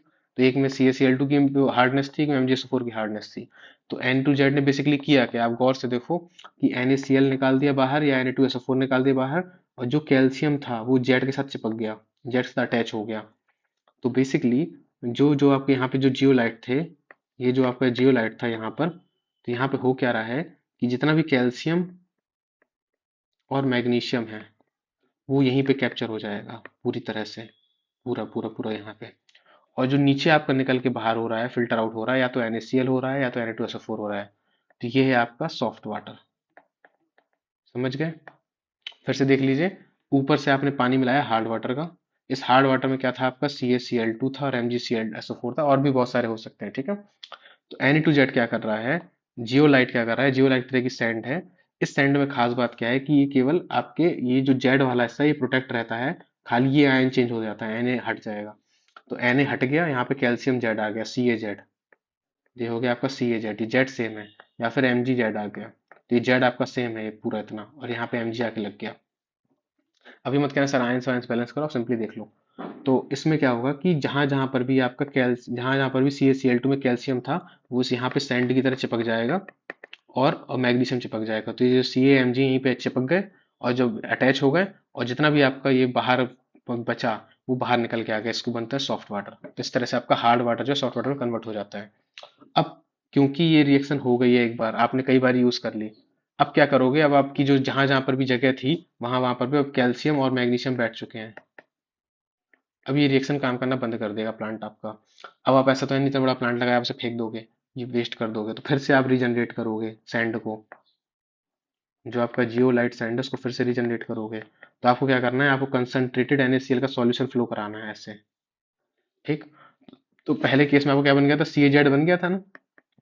तो CaZ की रिएक्शन NaCl से करा दो तो क्या बन जाएगा, CaCl2 और Na2Z बन जाएगा कि नहीं बन जाएगा। मान लो MgZ होता, उसकी NaCl से रिएक्शन करा दो तो क्या बन जाएगा, MgCl2 और Na2Z। तो फिर से आपकी ये जो जियोलाइट की सैंड थी Na2Z यही तो थी, फिर से बन गई। और जो आपका CaCl2 और MgCl2 था इसको आप बाहर कर दो, खत्म। तो इस तरह करके आप जियोलाइट प्रोसेस को यूज कर सकते हो। अगली है आपकी आयन एक्सचेंज प्रोसेस। देखिए अगर वीडियो लंबी होती जा रही है तो आप ब्रेक ले सकते हो, क्योंकि मैं तो सिंगल शॉट में रिकॉर्ड करूंगा। ठीक है, तो विदाउट गेटिंग एनी बोर आप ब्रेक ले सकते हो अपना अपनी एंड से। फिर है आपका आयन एक्सचेंज प्रोसेस, ये काफी इंपॉर्टेंट है, ये सारी इंपॉर्टेंट है, ठीक है, हल्के मत लीजिए इन सबको। तो आयन एक्सचेंज में क्या है, बस 3 स्लाइड और बची हैं, हो जाएगा फिर इसके बाद आपका। ये इंपॉर्टेंट है, इसको समझ लीजिए। आयन एक्सचेंज का नाम ही क्लियर है कि इसमें आयंस को हम एक्सचेंज करेंगे। आयंस को हम क्या करेंगे, आयंस को हम एक्सचेंज करेंगे। तो आयन को एक्सचेंज करने के 2 कॉलम होते हैं, एक होता है कैटायन एक्सचेंज कॉलम, एक होता है एनायन एक्सचेंज कॉलम। धनायन और ये ऋणायन। ठीक। इसके अंदर हम फिल कर देते हैं कैटायन एक्सचेंज रेजिन, और इधर हम फिल कर देते हैं एनायन एक्सचेंज रेजिन। अभी कैटायन एक्सचेंज रेजिन होती क्या है बेसिकली, आपको याद होगा मैंने क्लास में बताया था, रेजिन एक तरह का मटेरियल होता है जिसमें बहुत सारे छोटे छोटे होल्स होते हैं। और ये इसमें मान के चलिए कि जो छोटे छोटे होल्स होते हैं उसमें से आप केवल कैटायन को एक्सचेंज कर सकते हो, मतलब कैटायन आयन दोनों को एक्सचेंज कर सकते हो। आप इमेजिन करिए कि बहुत बड़ा ऑर्गेनिक स्ट्रक्चर है, कार्बन पदार्थ है, उसमें छोटे छोटे होल्स हैं, और ये छोटे छोटे होल्स हैं, वहां से क्या हो जाता है कि वहां से आपके, ये आपके छोटे छोटे होल्स हैं, वहां से आप क्या करते हो कि इनके आयंस को एक्सचेंज कर देते हो, उसको हम लोग ऐसे लिख देते हैं रीजन H+। तो इसका मतलब क्या है कि ये केवल इस H+ को रिप्लेस कर सकते हैं हम रीजन के द्वारा, ये छोटे छोटे होल्स हैं। तो अभी हम केवल कैटायन एक्सचेंज फोकस कर रहे हैं, ठीक है। तो पहले आप मान लो कैटायन एक्सचेंज की बात करो। आई थिंक डायग्राम मुझे छोटा करना पड़ेगा, समझ में नहीं आ रहा है। ठीक। देखो पहले हम कैटायन एक्सचेंज की बात कर लेते हैं। कैटायन एक्सचेंज पर क्या होता है कि यहाँ से आपने अपना हार्ड वाटर एंटर किया, यहाँ से हार्ड वाटर आपने एंटर किया, ठीक। अभी फिलहाल के लिए इसको भूल जाओ और इसको भूल जाओ, पूरा फोकस इस पे, इस वाले चैम्बर पे करो, इस चैम्बर पे क्या हो रहा है। यहाँ से आपने हार्ड वाटर को एंटर किया, आपके हार्ड वाटर में कोई भी आप एक इम्प्योरिटी ले लो, आपने मान लो CaSO4 की इम्प्योरिटी ले ली, ठीक। अब क्या होगा कि CaSO4 में कैटायन कौन सा है, Ca2+ का, एनायन कौन सा है, SO4 का।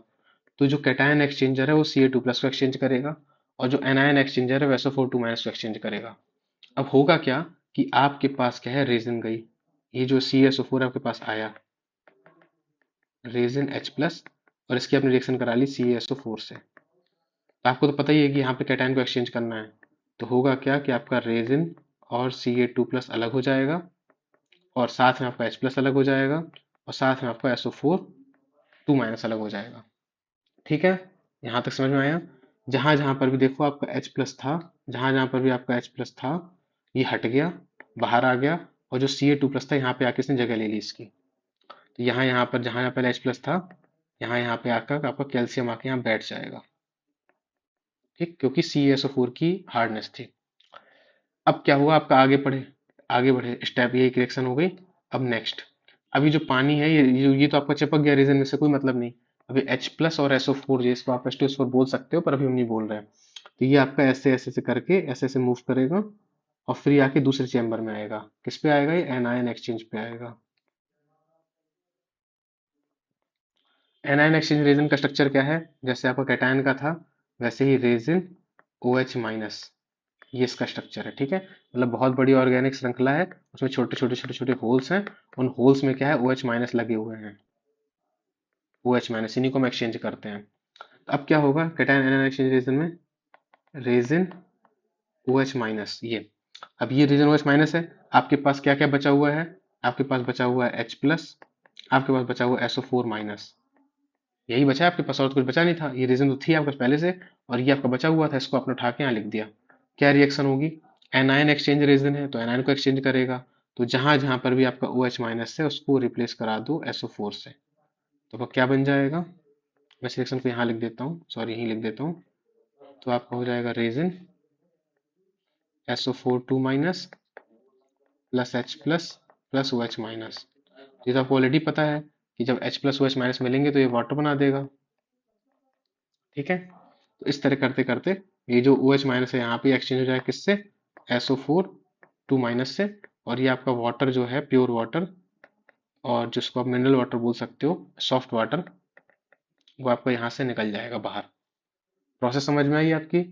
प्रोसेस यही थी आपकी कि बेसिकली कि यहाँ से आपने हार्ड वाटर एंटर किया, उस हार्ड वाटर में जितना भी कैटायन था, ये कैल्शियम था, मान लीजिए यहाँ पे कैल्शियम था, तो कैल्शियम यहाँ पे चिपक गया और बाकी चीजें नीचे आ गई।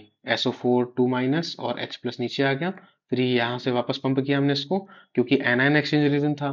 तो H प्लस SO4 माइनस में कौन सा ऋण आयन है? आप बोलोगे SO4 ऋण आयन है, तो SO4 होगा यहाँ पे चिपक जाएगा। तो यहाँ पे चिपक गया SO4, तो बचा क्या? H प्लस बचा, और OH माइनस यहाँ से निकला, तो वाटर आपका बन गया, और पहले से भी था वाटर। ऐसे करते करते इधर पे आपका कैल्शियम चिपक गया, इधर पे आपका SO4 चिपक गया, तो जो आप अटैच हो गया बेसिकली। तो इसमें से जो भी आपकी हार्डनेस थी वो खत्म हो गई पानी से, यही हार्डनेस थी, CH4 हट गई। तो यही था बेसिकली प्रोसेस। अब आपके लिए टास्क है, आप सेम रिएक्शन लिखो MgCl2 के साथ या MgSO4 के साथ लिखो। ठीक है, तो आपका Mg यहाँ Mg अटैच हो जाएगा, और यहाँ आपका SO4 2 माइनस अटैच हो जाएगा। ठीक है, अब लेकिन क्या है कि इसको रीजनरेशन भी देख लीजिए, कैटायन रीजनरेशन। ये आपको डाइल्यूट HCl देख रहे हो, तो डाइल्यूट HCl क्या करेगा कि जैसे पहले वाले केस में आपका क्या था? रेजिन रेजिन ये था ना आपका, रेजिन Ca2 प्लस बन गया था कि नहीं बन गया था? यहाँ पर, यहाँ पे जो ये थी रेजिन Ca2 प्लस, यही था ना ये पिछली वाली रिएक्शन में। आप वीडियो बैक करके देख लेना। ठीक है, तो अब इसमें क्या करोगे, इसमें जब आप HCl मिलाओगे तो क्या बनेगा? आपका CaCl2 बनेगा, और रेजिन H प्लस फिर से बन जाएगी। इस तरह करके आप रेजिन को फिर से यूज कर सकते हो, रीयूज कर सकते हो। इस वाले चैम्बर में क्या था आपका? इस वाले चैम्बर में आपका था रेजिन SO4 2 माइनस था। तो इसमें आपको क्या यूज करना है? इसमें आपको यूज करना है डाइल्यूट NaOH। जब आप NaOH यूज करोगे तो आपका क्या बन जाएगा? तो आपका बन जाएगा resin OH minus plus Na2SO4। तो ये जो रेजिन OH माइनस उसको फिर से रीयूज कर सकते हो, और इसको बाहर कर दो, फ्लश आउट कर दो, बाहर कर दो। ठीक है, इस तरह करके आप बार बार रीयूज कर सकते हो अपने कॉलम को। आई होप ये क्लियर होगा। हमने HCl मिलाया तो वापस से आपका रेजन H प्लस बन गया, हमने NaOH मिलाया तो वापस से आपका रेजन OH माइनस बन गया। सिंपल रिएक्शंस हैं, एक बार इनको देख लीजिए। फिर आपका टॉपिक है म्यूनिसिपल वाटर ट्रीटमेंट। जो नगर पालिका में जो पानी हम लोग घर में आता है उसको हम लोग कैसे ट्रीट करते हैं, कैसे यूज करते हैं। पहला है सेडिमेंटेशन। सेडिमेंटेशन का मतलब क्या है कि हमने पानी लिया बड़े से टैंक में, ढेर सारा पानी था, उसमें मान लेते हैं छोटी छोटी इंप्योरिटीज घुली हुई हैं, ऐसे ऐसे टहल रही हैं, तो उनको हम 5 से 7 दिनों के लिए खाली छोड़ देते हैं। तो धीरे धीरे क्या होता है कि जितनी इम्प्योरिटीज है वो नीचे बैठ जाती हैं, और ऊपर ऊपर आपका पानी आ जाता है। तो इतने को आप फिल्टर आउट कर लो, फिल्टर आउट कर लो। तो आपका फर्स्ट स्टेप क्लियर हो गया सेडिमेंटेशन का। ठीक है, फिर दूसरा होता है कोगुलेशन, मतलब स्कंदन। कोगुलेशन जैसे फिटकरी होती है ना, फिटकरी का रसायनिक सूत्र आप लोग लिखिए, कमेंट करिए। ठीक, तो जो फिटकरी होती है, फिटकरी को जब आप क्या करोगे, तो जो बहुत छोटी छोटी इंप्योरिटीज होती हैं जो बहुत हल्की हल्की होती हैं, मतलब जो बैठती भी नहीं, जैसे भारी भारी होंगी तो नीचे बैठ जाएंगी तो उनको हम अलग कर लेंगे। और जैसे बहुत सारी जो छोटी छोटी मान लेते हैं, ऐसी ऐसी ऐसी रेड रेड कलर की बना दी मैंने, ये पानी में घुली रहती हैं, ये नीचे नहीं बैठेंगी, कभी नीचे नहीं बैठेंगे। आपने 10 दिन 15 दिन कितने दिन भी रख लो, तो ऐसे में क्या करते हैं हम लोग, उसमें अंदर फिटकरी लगाते हैं, पोटास एलम बोलते हैं इसको। पोटास एलम हम इसके अंदर टच कराएंगे ऐसे ऐसे ऐसे, तो धीरे धीरे क्या होगा कि जितनी भी आपकी इम्प्योरिटीज है वो ऊपर की तरफ आ जाएगी और जो पानी है आपका नीचे की तरफ आ जाएगा, तो इसको हम फिल्टर आउट कर लेंगे। जैसे फिटकरी का यूज हम लोग करते हैं ना अपने, जैसे शेविंग वगैरह में अगर ब्लड निकलने लगा तो ब्लड की क्लॉटिंग कर देगा, ये खून का थक्का जमा देगा, तो ये सब जगहों पे ये यूज किया जाता है फिटकरी। ठीक है, तो इससे क्या होता है कि आपकी जो हल्की गंदगी है ऊपर आ जाएंगी और आपका पानी नीट एंड क्लीन हो जाएगा। फिर तीसरी स्टेप होती है फिल्ट्रेशन। फिल्ट्रेशन में वही आपने बेसिक प्रोसेस सुना होगा, सैंड, कोल, पेपर्स, बहुत सारी चीजें आप यूज करके आप क्या कर सकते हो, इसको छान सकते हो अपने पानी को। तो ये तीन से क्या होगा, इन तीन से आपका सेडिमेंटेशन, कोagulation, फिल्ट्रेशन। तो इन तीन से क्या होता है कि जो जो दिखने वाली इंप्योरिटीज हैं, विजिबल इंप्योरिटीज इसको आप बोल सकते हो, विजिबल इंप्योरिटीज आपकी दूर हो जाएंगी, रिमूव हो जाएंगी। आपने सेडिमेंट कर कर छान स्कंदन करके छान कर, सेडिमेंटेशन को अवसादन बोलते हैं, हाँ अवसादन। आपने अवसादन करके, स्कंदन करके और फिल्ट्रेशन और छान के इन तीन को दूर कर लिया। चौथा है स्टरलाइजेशन या जीवाणुनाशन। लेकिन जो बहुत सारी चीजें आपको दिख नहीं रही, छोटे छोटे आपको बैक्टीरिया दिख नहीं रहे, तो उनको कैसे दूर करोगे आपको? बैक्टीरिया, वायरस, काफी कुछ होता है ना पानी में, हैजा वगैरह, डायरिया वगैरह हो जाता है इससे हमें। वो तो दिख नहीं रहा, पानी भले ही साफ दिख रहा हो, नीट एंड क्लीन, पर जरूरी थोड़ी है कोई प्योर और पीने लायक हो। इसके लिए हमें उसे स्टरलाइज करना पड़ेगा, जो सूक्ष्म जीव पानी में पनप गए हैं उनको नष्ट करना पड़ेगा। तो उसी स्टरलाइजेशन की चार विधियां हैं, और भी कई विधियां हैं, मैंने तीन चार ली हैं केवल आपके लिए। अ, जैसे पहला है आपका क्लोरीनेशन। तो क्लोरीनेशन में क्या करोगे, तो आप क्लोरीन गैस को लोगे पानी में, तो क्या बनेगा आपका HOCl प्लस HCl बनेगा। इसको बोलते हैं हाइपोक्लोरस एसिड बोलते हैं इसको, हाइपोक्लोरस अम्ल। तो ये जो HOCl है ये क्या करता है, पानी में जाके ब्रेक कर जाता है और ये नवजात ऑक्सीजन दे देता है। नवजात ऑक्सीजन, इसी को हम लोग नेसेंट ऑक्सीजन भी बोलते हैं। ठीक, तो ये जो नवजात ऑक्सीजन है ये क्या करता है, ये बैक्टीरिया को मार देता है, बैक्टीरिया किल कर देता है और पानी को आपका स्टरलाइज कर देता है। ये इसका बेसिक काम है। तो पहला है क्लोरीनीकरण। तो क्लोरीन को जब हम जल में प्रवाहित करते हैं तो एपोक्लोरिस अम्ल बनता है, ये नवजात ऑक्सीजन देता है, बैक्टीरिया को किल कर देता है। इससे क्लोरीनेशन के फायदे क्या क्या हैं कि तो आपका सस्ता होता है, और इसमें क्या होता है कि जो गैस होगी वो निकल जाएगी बाहर उड़ के, जो बची होगी एक्स्ट्रा। दूसरा केस क्या है, लेकिन इसमें स्मेल आती रहती है, टेस्ट आता रहेगा ओजोन का आपको हल्का हल्का, तो ये नुकसान है इसके कुछ कुछ। दूसरा है आपका ओजोनोलिसिस, ओजोनीकरण इसको बोलते हैं। इन पे सिंगल सिंगल क्वेश्चन भी आ सकते हैं, क्लोरीनीकरण क्या है, ओजोनीकरण क्या है, सब पे ठीक है, तो तैयार रहिएगा, पढ़ के जाइएगा। ओजोनीकरण क्या होता है, O3 है आपका ओजोन, इसे आप ब्रेक करोगे O2 प्लस, ऐसे, तो यही आपकी नवजात ऑक्सीजन है, नवजात ऑक्सीजन, यही आपका बैक्टीरिया को किल कर देगी। ये थोड़ा कॉस्टली प्रोसेस होता है, महंगा होता है, ठीक है। जैसे आपने सुना होगा ना कि जैसे मार्केट में प्रचार करते हैं कैंट वगैरह आर की, इसमें ओजोनलिसिस है, यूवी रेज है, फिल्ट्रेशन है, बहुत अच्छी अच्छी प्रोसेस है। तो ये वही वही ओजोनीकरण है, ठीक है। यही ओजोनीकरण हम लोगों को पराबैंगनी किरणों से बचाती है, जब हमारे स्ट्रेटोस्फियर में होती है, समताप मंडल। दूसरा है यूवी रेस, अल्ट्रा वायलेट किरणें। तो अल्ट्रा वायलेट रेस क्या होती है, इनके अंदर एनर्जी होती है, यही एनर्जी बैक्टीरिया को किल करने में अगर यूज की जाए तो ये क्या करता है, आपके पानी को स्टरलाइज कर देता है।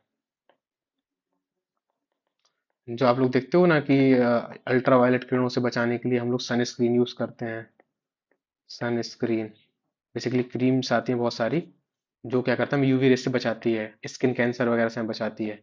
तो वही बेसिकली इनके यूवी रेस के अंदर एनर्जी बहुत ज़्यादा होती है, तो ये हमारी त्वचा को भी डैमेज कर देते हैं, तो जब हमारी त्वचा को डैमेज कर देंगे तो बैक्टीरिया को तो किल कर ही देंगे। तो इस वजह से यूवी रेस के द्वारा भी हम बैक्टीरिया को किल कर सकते हैं, पानी को स्टरलाइज कर सकते हैं।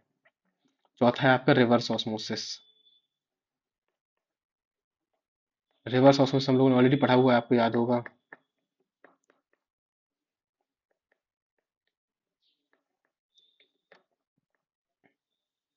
बीच में हमको क्या लगाना है, SPM लगाना है, अर्ध पारगम्य सेमी परमेबल मेम्ब्रेन। ये आपका पानी भरा हुआ है इधर इधर इधर, ऐसे ऐसे ऐसे ऐसे ऐसे। तो होता क्या है कि एक तरफ आपका है सॉल्वेंट, प्योर सॉल्वेंट मान लेते हैं हम लोग इसको, प्योर, इसको प्योर सॉल्वेंट क्यों लिखे हम लोग। एक तरफ हम लोग लिखते हैं प्योर वाटर, एक तरफ लिखते हैं इम्प्योर वाटर। इस इम्प्योर वाटर में आपके सॉल्ट्स प्लस इम्प्योरिटीज घुली हुई हैं, सॉल्ट्स इम्प्योरिटी घुली हुई हैं। तो इसकी जो इम्प्योर वाटर है, सॉरी बट क्या क्या ये, सॉरी इतना अच्छे से डायग्राम बनाया था, फिर से बनाते हैं एक बार, चलिए।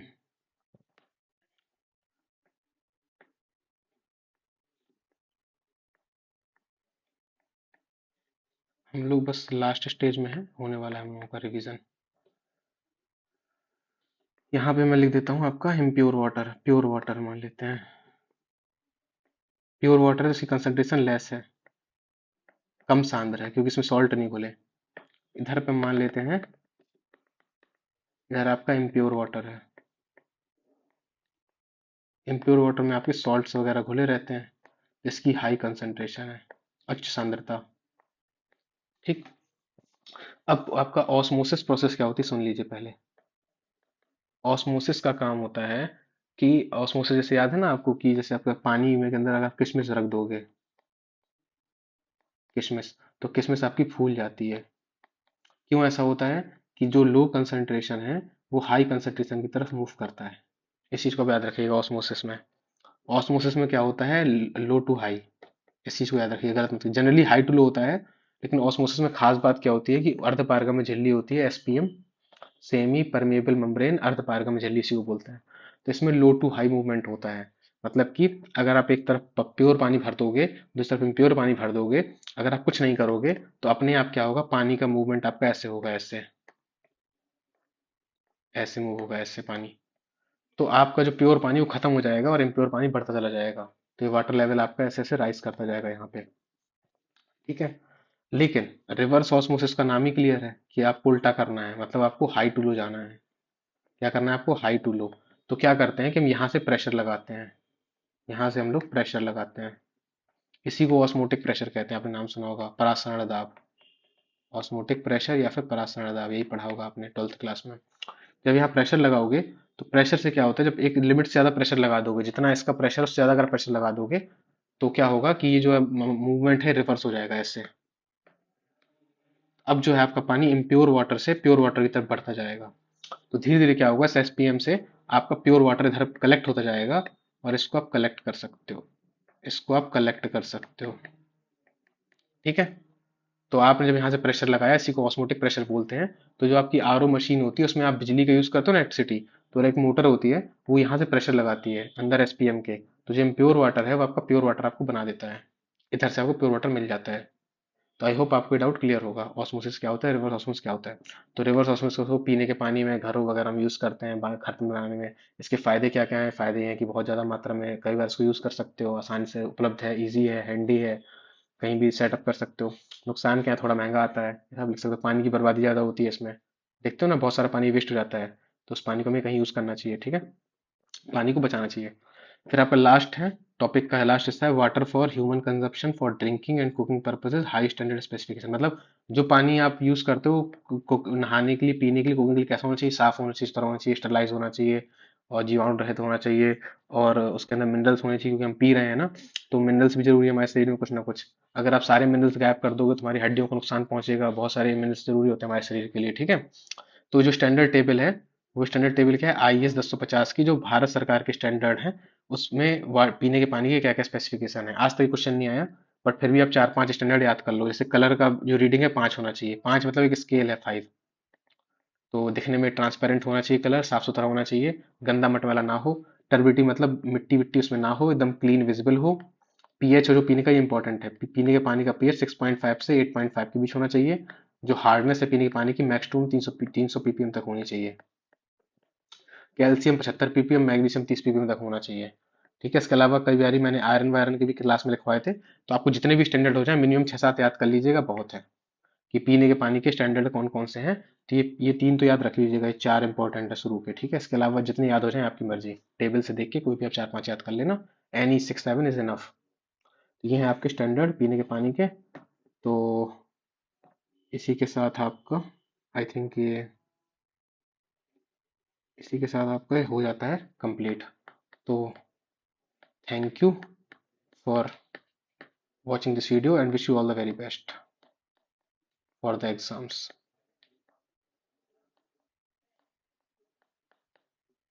तो आज की वीडियो को यहीं रोकते हैं हम। आपका अच्छे से आई होप रिवीजन हो गया होगा। Thank you for watching this.